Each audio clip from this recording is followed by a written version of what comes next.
મિત્રો જો તમારા ઘરમાં મચ્છર ઉંદર કે માખિયું કે ભાઈ કોકરોચ વધી ગયા છે તો ભાઈ 100 વર્ષ સુધી તમારા ઘરમાં ઘરશે નહીં. આજે હું તમને એક એવું વસ્તુ કહું આયુર્વેદિક અને દેશી ભાઈ, જો એ વસ્તુ તમે તમારા ઘરમાં કરી લીધું એટલે ક્યારે પણ તમારા ઘરમાં ઉંદર નહીં કરે, મચ્છર નહીં આવે, માખી નહીં આવે કે કોકરોચ નહીં આવે કે મોકેડા નહીં આવે. આ કોઈ વસ્તુ તમારા ઘરમાં કોઈ દિવસ ઘરશે નહીં. કારણ કે અત્યારે ભાઈ ચોમાહાની ઋતુ હાલે છે અને ઘણા લોકો નીચે હુતા હોય અને એને એવી બીક લાગતી હોય કે મારું છોકરું મારું બાળક છે એ નીચે હુવે છે અને ભાઈ રાતે મચ્છર માખ્યું કે મોકેડા કોઈ જીવજંતુ છે સાપ વીસી એ કોઈ વસ્તુ નહીં આવે. ખાલી આ વસ્તુ કરવાથી જો એક છે ભાઈ શેમ્પુ, બીજું છે ભૂકી આપણે જે ચામાં નાખી ઈ, એક છે આદુનો કટકો અને ભાઈ છેલ્લું વસ્તુ જે ભાઈ આપણે ટીકડી કહી, આપણે દવા કઈ દવા જે વેસ્ટેડ દવા હોય આપણે વાપરી હોય પછી ન વધી હોય એવી અને કડવી લેવાની છે. અને ત્રીજી વસ્તુ છે તમાકુ.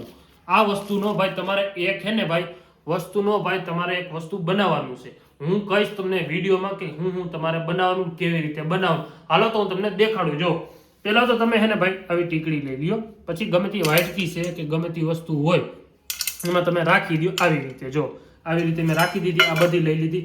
હવે પછી આપણા ઘરમાં ખાયણી કે દસ્તો કે ગમે તે હોય એના હુએ તમારે નીચે રાખીને આવી રીતે ભૂકો કરી નાખવાનો. જો આવી રીતે હાવ એટલે હાવ ભૂકો કરી નાખવાનો. એટલે ભલે તમે કટકારીએ આપણે હું તમને કહેતો જાઉં, તમે એવી રીતે કરતા જાઓ એટલે જો થઈ જાય. હું તમને કહી દઉં, જો આવી રીતે આ ભૂકો થઈ ગયો. જો હવે આની અંદર તમારે એડ કરવાનું છે ભૂકી.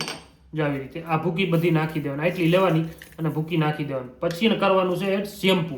જો આ શેમ્પુ હું તમને આ શેમ્પુ તોડીને દેખાડું. જો હમણાં આ થોડુંક શું છે કે ભાઈ કડક હશે, આ શેમ્પુ તમે નાખી દો. આખું નાખવાનું છો, યાદ રાખજો. જો આવી રીતે આખું નાખી દેવાનું છે. આવી રીતે આખું શેમ્પુ તમારે નાખી દેવાનું. જો આવી રીતે મેં નાખી દીધું. હવે તમારે આની અંદર નાખવાનું છે તમાકુ.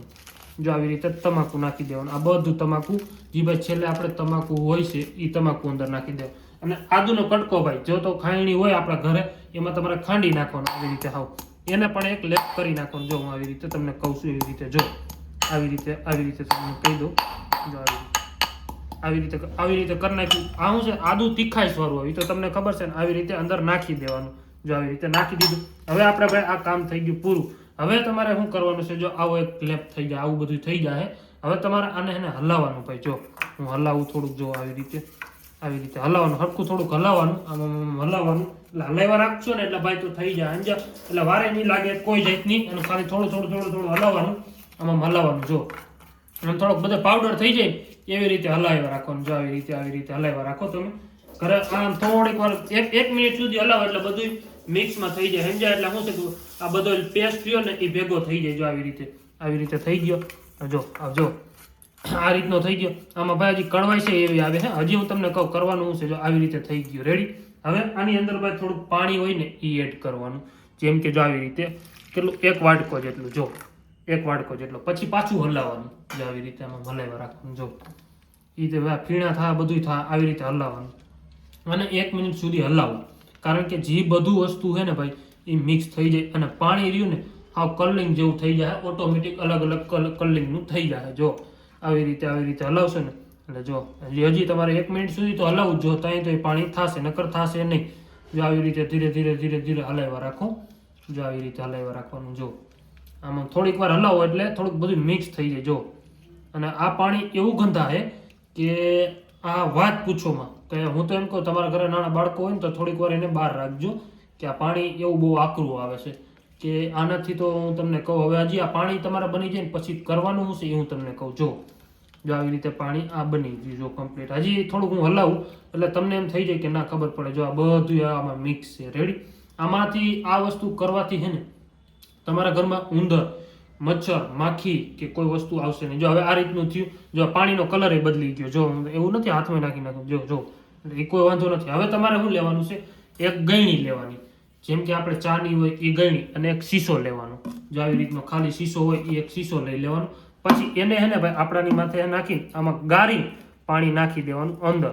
જેમ કે જો આવી રીતે ગારી આમ ગારી લઈ. જો બરાબર. જો આમાં થોડી નાની એવી ધાર થાય છે. ભાઈ હું બીજું વાટકામાં લઈને અને તમને ખબર પડી જાય તો પછી હું નાખીને દેખાડું. જો આવી રીતે બીજો વાટકો લઈને એમાં તમે પેલા ગારી દીધો એટલે શીશાની ધાર નાની છે. જો આ બધું પાછું નીકળી ગયું રેડી. આ બધું નીકળી ગયું. હવે આપણે આ પાણીને રહ્યું ને પાછું શીશામાં ભરી લેવાનું. જો આવી રીતે નીણી એવી ધાર કરીને જો આ ભરી લો. જો આ પાણી ભરાઈ ગયું. રેડી. હવે તમે આમાં હે ને પાણી પણ એડ કરી શકો, જેમ કે આ પાણી છે. હવે આપણે લેવાનો છે ફુહારો. જી ભાઈ આપણે પાણી છાંટવાનો આવે એ ફુહારો. આ ફુહારો મેં લીધો. જો આવી રીતે મેં ઢાંકણું દઈ દીધું. હવે માનો કે આપણા ઘરમાં અહીંયા ખૂણે મચ્છર છે, કે આ ખૂણે મચ્છર છે, કે અહીંયા નીચે મચ્છર છે, ત્યાં માખીયું છે, બહુ બેહતી હોય, પછી કોઈ ચીપકલિયું હોય એ આમ દિવાલમાં બેહતી હોય, તો તમારે શું કરવાનું? આવી રીતે પાણી છાંટી દેવાનું. અહીં ખૂણો હોય તો અહીં છાંટી દો, અહીંયા હોય તો અહીં છાંટી દો, અને નીચે જ્યાં હોય કે અહીંયા હોય તો નીચે ત્યાં છાંટી દેવાનું. ગમે ત્યાં માખી મચ્છર ઉંદર જ્યાં રહેતા હોય, આવક જાવક હોય, ત્યાં આ ફુવારો છાંટી દેવાનો. જો આ ફુવારા આમ હલાવશો એટલે જો આમાં ફિનાય થાય, અને એવું પાણી આકરું હોય છે ને ભાઈ, એ ઊંઘી જ નહીં શકે. આમ તમને લાઈવ ડેમો અત્યારે જો મારા ઘરમાં એકય મચ્છર માખી ઉડતા તમે જોયા, આખો વિડીયો તમને દેખાડો. હું અત્યારે રસોડામાં બેઠો, ક્યાંય તમને જોવા મળ્યા? ક્યાંય એટલે ક્યાંય નહીં. કારણ કે આ વસ્તુ મેં ખુદ ટ્રાય કરેલું છે. તો આજે મેં તમને આપણે આજે છે ને ભાઈ વસ્તુ કરીને દીધું છે, એટલે કહું છું કે તમે તમારા ઘરમાં ટ્રાય કરો. અને ખાસ કરીને જેના બાળકો નીચે સૂતા હોય તો એના માટે તો બહુ ખાસ છે કે શું છે, રાતના ભાઈ એને જીવજંતુ ઉંદર પણ બટકા ભરી લે, ચીપકલીની, કોકરોચની, એની બહુ બીક લાગતી હોય, તો એ આ વસ્તુ ટ્રાય કરો. અને અમને અમારો વિડીયો જો તમને સારો લાગે તો વધુ લોકોને મોકલી દો. નવા હોય તમારા ચેનલને સબસ્ક્રાઇબ કરી લો, બેલ આઇકન જરૂર દબાવજો, કારણ કે તમને આવા નવા વિડીયો જોવા મળશે હવે આ ચેનલ ઉપર. એટલે કહું છું વધુને વધુ લોકોને શેર કરી દેજો અને ચેનલને સબસ્ક્રાઇબ કરી લેજો. મળ્યા એક નવા વિડીયોમાં. જય માતા.